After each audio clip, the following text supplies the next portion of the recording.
Sophie Scholl, A White Rose. The daughter of a mayor in 1930s Germany, Sophie Scholl was caught up in the swirl of politics at an early age. And with the rise of the Nazi Party, the idealistic teenager and her older brother Hans quickly joined the Hitler Youth. They, like so many, bought the lie that Hitler would bring hope and prosperity back to Germany. But between her father's early anti-Nazi stance and her own careful observations, Sophie soon realized that Nazism was utterly incompatible with her Christianity. The letters Sophie received from her boyfriend, who had been conscripted into the army, which told of the atrocities the Nazis were committing, further convinced her that she needed to act, and the truth needed to be told. Simply leaving the Hitler Youth was not enough for Sophie, but open dissent in Nazi Germany was tantamount to signing your own death certificate.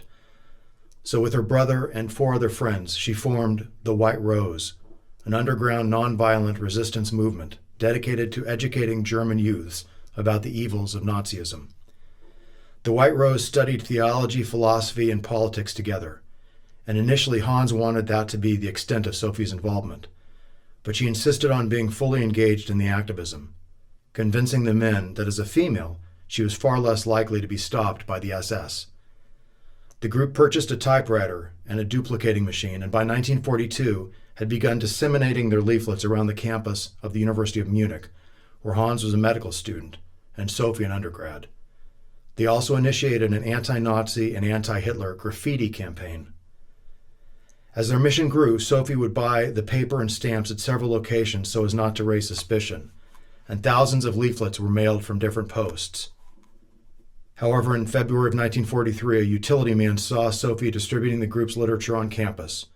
She was arrested by the Gestapo, tortured, and sentenced to death for high treason. As she was led to the guillotine, Sophie uttered her last words. "How can we expect righteousness to prevail when there is hardly anyone willing to give himself up individually to a righteous cause? Such a fine sunny day, and I have to go. But what does my death matter if through us thousands of people are awakened and stirred to action?" She was 21 years old. Sophie Scholl is a hero you should know, and I'm Dr. Ross Porter.